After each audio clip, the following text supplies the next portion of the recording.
신앙생활을 우리가 오랫동안 하고도 구원의 기쁨이 없고 구원에 대한 확신이 부족한 것은 구원에 대한 기본적인 진리의 사실을 모르기 때문입니다.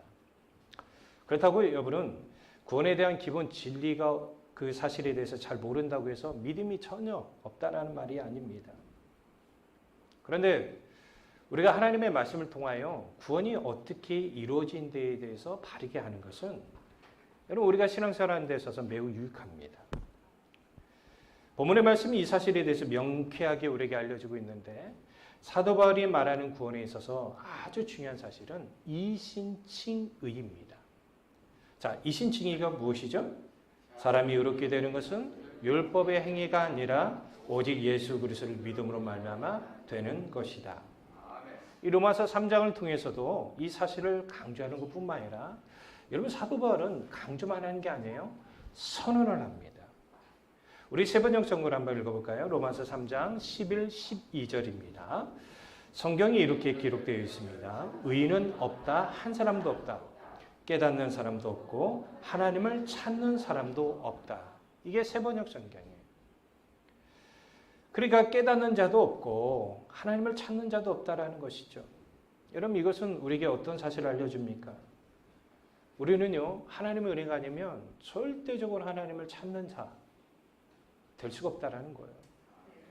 이거를 여러분 반대로 여러분 얘기한다면 신앙생활하는 우리 모두가 자기 자신을 바르게 알면은 하나님을 찾게 되어 있어요.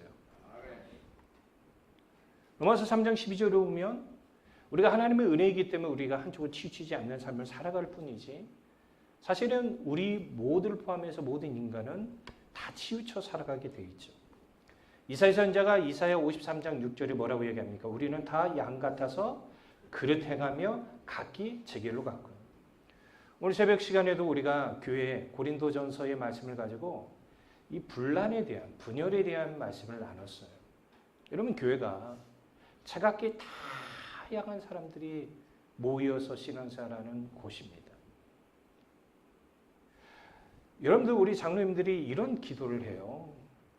하나님, 우리 교회가 목회자, 목사님 중심으로 이루어지는 교회를 이룰 수 있도록 도와주세요. 여러분 교회가 목회자가 여러분들에게 전하는 말씀으로 하나가 되어질 때에 여러분 그 교회는 은혜를 받지 않을 수가 없죠. 근데 교회가 다 처마다 다 달라요. 교회의 한 마음과 한 뜻을 맞춰서 자신의 몸이 교회 안에 들어와야 하는데 교회가 자신의 상황에 따라서 교회를 맞추려고 해요. 요즘 여러분 많은 사람들이 교회가 하나님의 복음터 위에 세워졌지만 그 교회가 자꾸 나를 맞춰주라고 얘기하고 있어요. 내 상황을 이해해 주라는 거예요. 그런데 여러분 하나님의 말씀은 우리의 상황을 이해하기 위해서 주어진 말씀이 아니라 이 말씀은 결국은 우리를 살리려고 하나님께서 주신 말씀이라는 걸 아셔야 돼요. 본문에 나와 있는 갈라디아서를 한번 보세요. 갈라디아서가 정말 사도 바울이 그렇게 열심을 다하여 심지어 목숨을 걸고 복음을 전했던 곳이고 이 교회에 하나님의 은혜로 교회가 세워졌습니다. 근데 이 교회 성도들이 어느 순간에 다른 복음을 받아들인 거예요. 왜냐하면 다른 복음을 받아들일 때 우리가 이해하기가 쉬워요. 여러분 보세요. 여러분들이 착하게 살아야만 천국 간다는 거. 어떤 행함을 통해서 구원을 받는다는 게 우리가 이해하기가 쉽잖아요. 어떻게 예수 그리스도를 믿음으로 말미암아 구원받는다는 게 여러분 우리의 머리로 이해하기가 쉽나요? 우리 자꾸 우리에게는 자기 공로주의가 있어요. 사람들로부터 칭찬받고자 하고 인정받으려고 하고 그것을 통해서 구원을 얻을 수 있을 것이다라는 착각 속에서 우리가 신앙생활하고 있을지 모른다는 거예요. 갈라디아 교회 성도들도 마찬가지예요. 어느 순간에 할례를 받아야만 구원을 얻는다. 이게 그들이 이해하기가 쉬웠던 것인지 할례를 받아들였던 거예요. 할례는 무엇입니까? 하나님과 아브라함 사이에 체결된 언약 증거로 제정된 의식입니다. 이는 하나님께서 이스라엘의 하나님이 되시고 그들은 특별히 선택되어 하나님의 소유된 백성임을 확인하는 표시로서 오직 하나님만 예배하고 복종하겠다는 의미를 담고 있는 게 할례입니다. 그런데 시작에 들어와서 예수님의 십자가 보혈로 말미암아 믿음 안에서 이 율법이 정한 한시적인 제도인 할례 종결이 선언되어졌잖아요. 중요한 것은 겉으로 보여지는 할례가 아니에요. 마음의 가죽을 배라는 거예요. 여러분들이 저도 마찬가지지만 신앙생활하는 데 있어서 자꾸 예전과 동일한 삶을 산다거나 좋지 않은 신앙의 열매를 맺는다고 한다면 지금 여러분들의 신앙의 출발점이 잘못되었다는 증거예요. 이사야 선지자는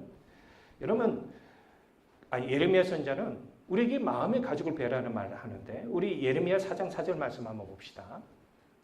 유다인과 예루살렘 주민들아 너희는 스스로 할례를 행하여 너희 마음 가죽을 메고 나 여호와께 속하라. 그리하지 아니하면 너희 악행으로 말미암아 나의 분노가 불같이 일어나 사르리니 그것을 끌 자가 없으리라.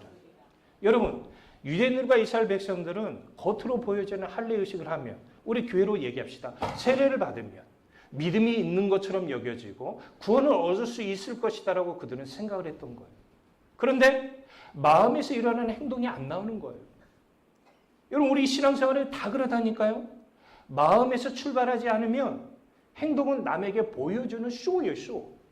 포조 목사님의 이야기를 빈다면 예배를 뒤로 교회온 게 아니라 예배를 보러 와서 쇼예요. 쇼. 하나님께서 우리에게 원하는 것은 뭐냐면 마음에서 일어나는 변화가 있어야 한다는 것입니다. 근데 어느 순간부터 이스라엘 백성들은 할례를 받는 거에만 집중했던 것입니다. 근데 우리 주님은 그걸 원하지 않는다는 걸 아셔야 돼요. 이런 잘못된 복음이 우리 안에 팽배하게 지금 뿌리를 내리고 있는지 모른다는 것입니다. 여러분 코로나19라는 뜻이 무엇인 줄 아십니까? 2019년에 생긴 코로나라고 해서 코로나19라고 돼 있어요. 그러면 2035년에 코로나가 생기면 코로나 35라는 것도 생길 수 있다는 걸 아셔야 돼요. 데이터 조사 결과에 따르면 전 세계 교회 코로나 기간 동안에 교회 타격을 가장 많이 입은 나라가 대한민국이라네요. 제가 지난주에 어떤 글을 읽어보니까 이 목사님은 해외 집회에 초청을 받고 나가기 앞서서 어느 대형교회 목사님께서 잠깐 이 목사님과 만남을 위해서 방문했다고 그래요. 이 목사님 교회는 10,000명이 넘는 아주 대형교회 목사님이신데 코로나 전에 성도들이 50%밖에 지금 회복이 안 됐다는 말을 들었다는 거예요. 여러분 지금 코로나 팬데믹이 지난 지가 꽤 오래됐죠. 그런데도 불구하고 이 교회는 50%밖에 회복이 안 됐다는 것입니다. 그러면 지금 우리 신앙이 어디에 지금 문제가 있냐라는 것입니다. 로마서 1장 16, 17절에 보면 사도 바울이 이런 고백을 하죠. 내가 복음을 부끄러워하지 아니하노니 이 복음은 모든 믿는 자에게 구원을 주시는 하나님의 능력이 됨이라. 먼저는 유대인이에요. 그리고 헬라인에게로다. 복음에는 하나님의 의가 나타나서 믿음으로 믿음에 이르게 하나니 기록된 바 오직 의인은 믿음으로 말미암아 살리라 함과 같으니라. 아멘. 저는 이 시간에 우리가 다시 한번 이 말씀을 읽었습니다. 여러분 사도 바울의 서신서의 핵심적인 역할이 바로 본문의 말씀이에요. 갈라디아 2장 말씀이에요. 우리가 구원에 이르게 하는 그 믿음이 무엇인가를 오늘 세 가지로 함께 점검해보며 주님 앞에 귀한 말씀의 음성이 들려지길 바랍니다. 첫 번째, 하나님 앞에서 자신은 철저한 죄인이라는 사실을 인정하는 믿음입니다. 제가 여기에다가 의도적으로 넣은 단어가 있습니다. 철저하니에요. 여러분 교회 다니는 사람들에게 당신 죄인입니까? 라고 물어보면 다 죄인이라고 얘기해요. 근데 여러분 이 죄인이라고 인정하는 것은 입술로 하는 습관적인 고백인지 모른다라는 겁니다. 인간은 본질상 죄로 인하여 오염되었죠. 저도 그러고 우리 모두가 다 그렇습니다. 선한 게 가득했으면 좋겠는데 우리 안에 선한 게 가득한 게 아니죠. 여러분 정말 하나님 앞에서 자기 자신을 발견한 사람은 자신의 비참한 존재라는 사실을 깨달아요. 이사야 6장 5절을 보면 이사야 선지자가 젊었을 때 여러분 선지자 부름을 받고 나서 하나님 앞에 환상 중에 하나님의 영광스러운 모습을 보고 난 다음에 그는 이런 고백을 합니다. 그때 내가 말하되 하로다 나여 망하게 되었도다. 나는 입술이 부정한 사람이요 나는 입술이 부정한 백성 중에 거주하면서 만군의 여호와이신 왕을 배웠음이로다 하였더라. 아멘. 사도 바울도요. 그 전에는 율법에 대해서 완전한 자로서 삶을 살고자 힘을 다했어요. 그런데 다메섹 도상에서 주님을 만나고 난 다음에 철저하게 그 자신을 보게 된 거예요. 그리고 그는 로마서 7장 24절에서 이런 고백을 합니다. 오라 나는 그렇죠. 비참한 사람이로다. 그 뒤에 뭐라고 돼요? 이 사망의 몸에서 누가 나를 그래요. 여러분, 우리가 진실되게 신앙생활을 한다면 하나님 앞에 철저하게 자기 자신이 주인이라는 사실을 여러분 알아야 돼요. 그래서 진정한 주인이 천국 갑니다. 1846년쯤 목사로 사명을 받은 한 젊은이가 있었습니다. 근데 이분이 몸이 좋지 않아서 병원에 가서 의사에게 이런 말을 듣게 됩니다. 이런 병약한 몸으로 목회를 하면 1년 후 아마 사망하고 말 것입니다. 그래서 목회에 지원한 것을 포기하시고 그냥 교회를 단순히 섬기는 일을 하십시오라고 얘기를 했답니다. 그러나 이 젊은이는 생명은 주님께 달려있다라는 사실을 알고 순교하는 각오로 복음을 증거하기 시작했는데 하나님께서 이 젊은이의 눈에 불의한 이웃들을 보게 하셨어요. 아, 저들을 위하여 살아가는 게 내 삶의 사명이구나 하고 저들을 위해서 구제사업을 하면서 복음을 전하는 일에 힘을 다했습니다. 그런데 젊을 때 죽는다는 의사의 말과 달리 84세까지 살았습니다. 이 사람이 1878년 구세군을 창립한 윌리엄 부스입니다. 그런 말년에 이런 말을 남겼어요. 젊을 때 의사가 나를 버렸으므로 나도 의사를 버렸다. 그러나 나는 전능하신 하나님을 의지했다. 그러자 그 믿음이 나를 지켜주었다. 자신의 비참함을 아는 자만이 하나님을 진실하게 의지할 수 있고 결국은 하나님께서 회복하는 은혜뿐만 아니라 구원함의 은혜를 받게 되는 거예요. 두 번째, 죄를 어떤 특정한 행동에 국한하지 않는 믿음이에요. 여러분, 우리가 신앙생활 오래 하다 보면 죄라는 게 자꾸 우리 생각 속에 떠오르는 게 뭐냐면 어떤 행동에만 국한되어 있어요. 거짓말하는 거 죄죠. 도둑질하는 거 죄죠. 맞죠? 근데 이것만 죄라고 생각하는 사람들이 있다는 거예요. 그런데요, 예수님의 말씀에 마태복음 22장 37, 38절을 보면 이런 말씀이 있죠. 예수께서 이르시되 내 마음을 다하고 목숨을 다하고 뜻을 다하여 주 너희 하나님을 사랑하라 하셨으니 이것이 크고 첫째 되는 계명이요. 아멘. 여러분, 제가 여기 교회에 왔을 때 혹시 기억나시나요? 재신임 투표를 했던 거 여러분 기억나시죠?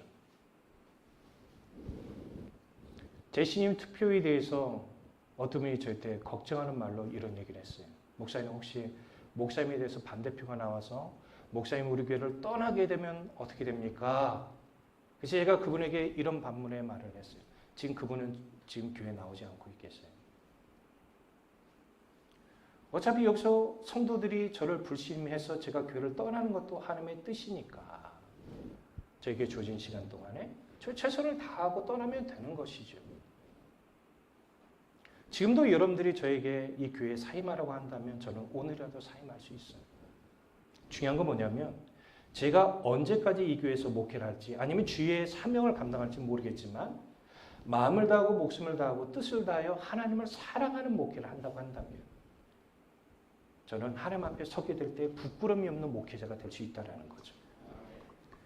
하나님께서 이 세상의 모든 만물을 창조하신 이유가 뭡니까? 피조물들을 통하여 영광을 받으시 위함입니다. 그런데 우리가 예수를 믿고 하나님의 구속함의 은혜를 받는다고 하지만 어느 순간부터 우리가 영화롭게 여기고 영광스럽게 여기는 존재가 하나님이 아니다라는 겁니다. 제가 이 말씀을 준비하면서 하나님은 자꾸 우리가 하나님께 초점 맞추기 원하는 반면에 사탄은 우리의 초점 맞추는 것을 흐려놔요. 제가 어느 순간부터 이렇게 책을 보는데 안경 쓰고 책을 보기가 너무 불편하더라고요. 자꾸 흐려져요. 근데 희한하게도 안경을 벗으면 선명하게 잘 보이는 거예요.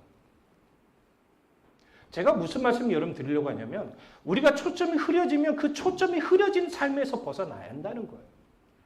근데 많은 사람들이 그 자리에 그대로 머물러 있다는 거죠. 그리고 자꾸 신앙생활이 흐려지는 삶을 살고 있습니다. 죄인과 의인의 기준이 뭔지 아십니까? 자기 자신에 초점 맞추는 삶을 사느냐, 하나님께 초점을 맞추는 삶을 사느냐, 그 차이예요. 우리는 본질상 죄인이에요. 자기 자신에게 초점 맞추면 우리는 죄를 지을 수밖에 없어요. 근데 우리가 하나님께 초점을 맞추는 삶을 살아가면 우리는 하나님 은혜로 살기 때문에 육의 생각에 사로잡힌 삶을 살아가는 것이 아니라 영의 생각에 사로잡힌 삶을 살아가게 되어 있어요. 지난주에 어느 목사님과 만나서 잠깐 이야기를 나누는데 이 목사님이 그런 얘기를 하더라고요. 요즘은 교회들마다 암에 걸린 성도들이 너무 많대요. 그 교회도 3분이 지금 암 투병 중인 분이 계시는 거예요. 우리 신학교에 출석부에 이름은 올라와 있는데 한 번도 못 본 분이 계세요. 뭐냐면 지금 암 투병 중에서 화순대 병원에 지금 입원했어요. 지금 어느 교회마다 지금 우리 가족 중에도 여러분들 암 투병 중인 분들 의외로 많아요. 근데 이 목사님이 어떤 얘기를 하냐면 암 투병 중인 성도들을 자기가 지켜보니까 목회자 말은 진짜 안 듣는데 의사의 말은 철저히 지킨다는 거예요. 제가 이 얘기 듣고 좀 씁쓸한 마음이 생겼어요. 여러분, 우리가 하나님의 말씀을 철저히 지키지 않는데 의사의 말은 처음부터 끝까지 다 지키려고 한다면 지금 분명히 제가 말씀드릴 수 있는 건 뭐냐면 우리의 삶의 체계는 하나님 중심 체계로 돌아가는 게 아니라 자기 중심 체계로 돌아가고 있다는 것입니다. 결국 어떻게 됩니까? 로마서 8장 6절에 말하는 것처럼 육신의 생각은 사망이요 영의 생각은 생명과 평안이라. 여러분, 우리가 고난과 힘든 가운데 생명과 평안을 맛본 사람은 누구냐면 지금 상황은 힘들지만 하나님을 붙잡으니까 하나님이 주시는 생명과 평안이 있는 거예요. 아멘. 그런데 자기 자신에 집중한 사람들은 항상 육신의 생각을 하게 되어 있어요. 그러니까 결국은 구원과 상관이 없는 사망의 길을 걸어갈 수밖에 없죠. 하나님의 은혜로 사는 사람들은 어떤 삶을 살아가는 사람입니까? 자신의 죄가 보이기 때문에 자신이 어떤 존재라는 걸 잘 알기 때문에 더 하나님을 붙잡아요. 하나님의 은혜 아니면 살아갈 수 없기 때문에 자신의 모든 문제를 가지고 하나님 앞에 나와 기도하는 것이죠. 그리고 그는 하나님의 은혜로 어떤 삶을 살아갑니까? 우리가 신앙생활하면서 가장 잘 아는 말씀이죠. 데살로니가전서 5장 16절부터 18절입니다. 항상 기뻐하라. 쉬지 말고 기도하라. 범사에 감사하라. 이것이 그리스도 예수 안에 너희를 향하신 하나님의 뜻이니라. 아멘. 그러므로 우리 모두는 현재 자신의 삶이 마음을 다하고 목숨을 다하고 뜻을 다하여 하나님을 사랑하는 삶을 살고 있는지 그렇지 않은지를 명백하게 점검해야 돼요. 만약 이런 삶과 무관한 삶을 살고 있다고 한다면 우리는 아주 심각한 죄를 짓고 있다는 걸 여러분 아셔야 돼요. 다시 말씀드리지만 우리 모두는 거짓말이나 살인 따위의 어떤 특정한 행동만 죄라고 규정하지 말고 하나님을 진실히 사랑하면, 사랑하지 않는다면 그것이 죄라는 사실을 알아야 돼요.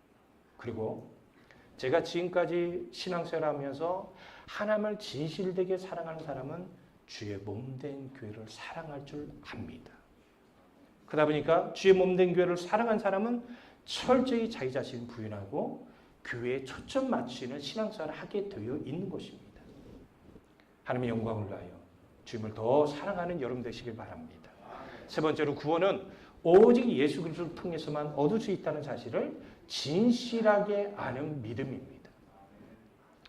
현 시대의 교회를 위협하는 가장 강력한 반복음적인 것은 모든 종교에 구원이 있다라고 하는 것입니다. 우리 모두가 시대를 보면 성경의 권위가 점점점 무너져가고 있는 모습을 많이 봅니다. 그 대표적인 사실이 뭔지 아십니까? 지금 성도들이 성경을 읽지를 않아요. 분명히 그들은 고백을 해요. 하나님의 말씀이 성경의 권위를 인정합니다.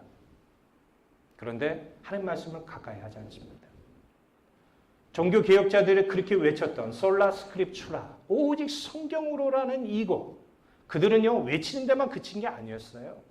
우리 신앙의 귀한 선배들 보면 이들은 주의 말씀이 가라는 곳에 가고 머물라는 곳에 머물렀는데 왜 그런 삶을 살아갔냐? 하나님의 말씀은 가까이 했어.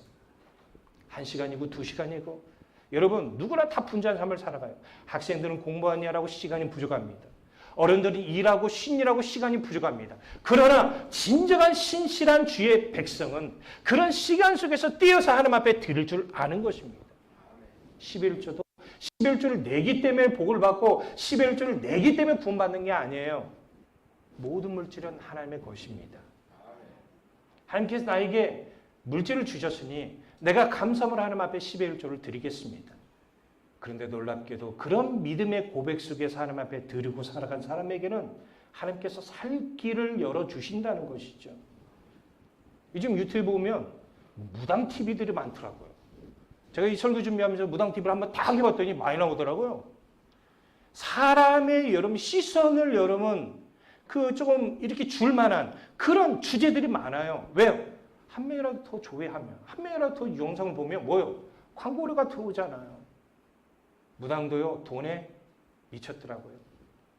그런데 요한일서 2장 16절 보세요. 이는 세상에 있는 모든 것이 육신의 정욕과 안목의 정욕과 이승의 자랑이니 다 아버지께로부터 온 것이 아니요 세상으로부터 온 것이에요. 사랑하는 성도님들 다시 말씀드리지만 우리 모두는 성경의 권위에 대하여 엄청난 도전을 받는 시대에 살아가고 있어요. 우리가 성경의 이 권위에 도전하는 사람이 아니라 성경의 권위 앞에 무릎을 꿇는 자로 세우기 위하여 날마다 주의 말씀을 가까이 하는 삶을 살아가는 여러분 되시기 바랍니다. 왜 우리가 성경 권위를 분명하게 인정해야 합니까? 그것은 성경은 우리에게 귀한 사실을 알려줍니다. 구원은 오직 예수 그리스도께 달려 있다라는 사실이죠. 갈라디아서 2장 16절 다시 한번 읽어볼까요? 사람이 의롭게 되는 것은 율법의 행위로 말미암이 아니요 오직 예수 그리스도를 믿음으로 말미암은 줄 알므로 우리도 그리스도 예수를 믿나니 이는 우리가 율법의 행위로서가 아니고 그리스도를 믿음으로써 의롭다함을 얻으려 함이라 율법의 행위로서 의롭다함을 얻을 유체가 없느니라. 아멘. 우리가 예배를 동일하게 드려도 그래 내가 하나님 앞에 더 나아가는 삶이 중요하기에 내 마음과 정성을 다 드리기 위하여 예배를 참석하는 사람이 있는 반면에 어떤 분들은 드려야 할지 말아야 할지 선택하는 갈등 속에서 예배를 드린 사람이 분명히 있다는 거예요. 그런데 제가 여러차게 이런 말씀드리지만 전혀 다른 삶을 살아가게 됩니다. 왜 우리가 생명력 있는 신앙생활을 못하는 것입니까? 우리 마음에서 일어나는 정말 주님 안에서 이루어지는 그 말씀을 붙잡고 살아가는 신앙생활, 이거를 철저히 하려고 하는 그 정성이 없기 때문이죠. 사도 바울은요, 그 하나님의 은혜에 감사해서 이 구원이 예수 그리스도를 통해서 이루어진다는 그 사실에 감사해서 이 사실을 전하기 위하여 그의 목숨을 다 바쳐서 그 먼 거리도 복음을 전하기 위하여 애쓰던 모습을 볼 수 있지 않습니까? 로마서 3장 22, 26절에 보면 우리에게 귀한 믿음의 사실을 알려줍니다. 곧 예수 그리스도를 믿음으로 말미암아 모든 믿는 자에게 미치는 하나님의 은혜 차별이 없느니라. 모든 사람이 죄를 범하였음에 하나님의 영광에 이르지 못하더니 그리스도 안에 있는 성장을 말미암아 하나님의 은혜로 값없이 의롭다 하심을 얻은 자 되었느니라. 이 예수를 하나님이 그의 피로써 믿음으로 말미암아 뭐로 드렸다고요? 화목제물로 드렸다는 사실, 여기에 우리가 집중하셔야 돼요. 여러분, 화목제물은 구약에서 히브리어로 샬렘입니다. 샬렘. 샬롬하고 비슷하잖아요. 온전하다, 끝내다라는 의미를 가지고 있습니다. 죄로 인하여 하나님과 원수된 것을 종식하고 화평과 연합을 이루어졌음을 감사하여 드리는 제사가 바로 화목제물입니다. 신약에서는 이 화목제물을 누구에게만 여러분 표현하고 있냐면 예수 그리스도예요. 헬라어로 여러분 쓰여져 있는 이 화목제물이라는 이 단어의 의미가 뭐냐면 달래다라는 뜻입니다. 하나님의 진노를 가라앉히고 하나님과의 끊어졌던 관계를 회복시키다는 의미를 가지고 있어요. 그런 의미에서 화목제물은 뭐라고 쓰여 있어요? 희생제물이라는 뜻으로 사용하고 있다는 걸 아셔야 돼요. 그러면 우리의 희생제물이 되신 분이 누구예요? 예수님이에요. 그분은 하나님이 우리 죄로 인하여 진노하는 그 모든 것을 가라앉히고 율법을 통하여 정죄를 받을 수밖에 없는 우리 모두의 모든 것으로부터 벗어나게 하셔서 구원의 길을 갈 수 있도록 은혜를 주셨다는 게 이게 바로 하나님이 구원하시는 방법이라는 사실을 성경은 우리에게 증거하고 있습니다. 그러면 우리가 이 사실을 안다고 한다면 결국은 우리가 신앙생활을 부모를 통해서 시작되었든 간에 전도를 받아서 시작되었든 간에 우리 신앙생활은 항상 주님을 의지하는 삶을 살아갈 수밖에 없어요. 여러분, 여전히 우리가 주님을 의지할 수밖에 없어요. 왜? 우리에게는 이중인격이 있어요. 제가 아이들에게 그런 얘기했어요. 아빠가 누구냐? 어렸을 때 목사님이에요. 그럼 집에서도 목사님 하기를 원하냐? 그랬더니 싫대요. 집에서는 아빠 역할을 해주래요. 그래서 그때부터 애들에게 막 놀아주고 같이 장난도 치고 그랬거든요. 근데 여러분, 우리는 알아야 돼요. 우리 신분이 누구라는가를 아셔야 한다는 거예요. 하나님의 은혜를 입는 자인데 하나님의 은혜는 그분을 의지하는 자에게만 주어진다는 거예요. 그래서 우리 의지의 대상이 자꾸 하나님이 아니고 자녀가 되니까 자녀들의 행동에 잘못된 모습을 보면 부모가 뭐예요? 잠을 못 자고 밥맛이 없고 속상하고 감정적으로 다운되는 이유가 바로 그거예요. 우리 의지의 대상은 물질을 주니까 그 물질이 공급되지 않으니까 그것이 우리 신앙생활의 장애물이 되는 것이 바로 그거예요. 근데 우리 의지 대상이 하나님께 돼 있으면 어려운 일이 있잖아요. 야, 하나님께서 무슨 뜻이 있어서 나에게 이 어려움을 허락하셨을까? 내가 하나님 앞에 나아가 더 기도하고 하나님 은혜를 붙잡아야지. 사도 바울이 이런 삶을 살기 위해서 갈라디아서 2장 20절에 뭐라고 그래요? 이제는 내가 그리스도와 함께 십자가를 근심하고 걱정하고 하나님을 의지하지 않는 모든 삶으로부터 십자가 앞에 자기 자신을 못 박았다는 거예요. 그런즉 이제는 내가 사는 것이 아니요 오직 내 안에 그리스도께서 사시는 것이라. 여러분, 우리 안에 그리스도가 사는 사람과 내가 내 안에 사는 삶은 본질적으로 다른 삶을 살아갑니다. 그런데요, 성경은 여기서 멈추라고 합니까? 아니에요. 이제는 우리가 예수를 믿음으로 말미암아 우리 안에 성령이 내주하게 됐어요. 그럼 거기서 끝나느냐? 아니에요. 성경 우리들에게 하나님의 은혜에 머무는 그대에 멈춰 있으라고 얘기하지 않아요. 사도 바울이 빌립보서 2장 12절에 뭐라고 합니까? 두렵고 떨리는 마음으로 구원은 하나님의 은혜로 되는데 왜 두렵고 떨린 마음으로 구원을 이루러 갑니까? 하나님의 은혜가 아니면 우리는 구원의 길로부터 이탈될 수 있어요. 그래서 코로나 기간 동안 교회를 떠난 사람들이 그토록 많고 점점 시대가 신앙생활을 하면서 믿음 앞에 온전히 세워지지 않는 사람들이 많은 이유가 바로 그겁니다. 저는 여러분들이 성경의 가르침 앞에서 두렵고 떨린 마음으로 구원을 이루어나가는 일에 힘쓰는 여러분 되시기 바랍니다. 말씀을 마무리합니다. 우리 모두는 부족한 종들입니다. 부족한 것, 연약한 것, 사탄이 너무 잘 알고 있죠. 마틴 루터에게 이런 일이 있었어요. 옛날에 사탄이 자신에게 말을 했대요. 이게 육의 음성으로 들려진 게 아니라 우리가 기도를 많이 하고 하나님과 깊은 교제를 나누다 보면 이 마음의 음성들이 들리거든요. 마틴 루터, 너는 큰 죄입니다. 그러므로 너는 저주를 받을 것이다. 지금도 사탄은 우리에게 자꾸 속삭이고 있죠. 루터는 사탄에게 이런 마음의 음성을 했다고 합니다. 잠깐 한 가지씩만 말하자. 나는 큰 죄인이다. 내가 나에게 그렇게 말할 자격은 없지만 그 말만은 사실이다. 우리도 고백해야 돼요. 나는 죄인입니다. 근데 그 죄인 중에도 큰 죄인입니다. 나는 그것을 고백한다. 그 다음 무엇인가? 그러자 사탄은 그러므로 너는 저주를 받을 것이다. 그러자 루터는 이렇게 말했다고 합니다. 아니다. 그것은 잘못된 말이다.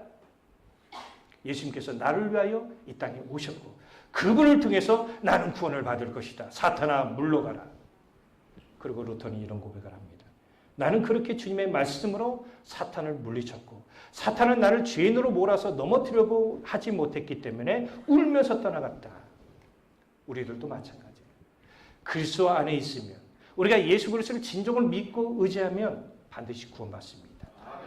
잘못된 이제 신앙의 틀에서 벗어나 두렵고 떨리는 마음으로 구원을 이루어나간 일에 힘을 다하는 여러분 되시길 주 예수 그리스도의 이름으로 축복합니다.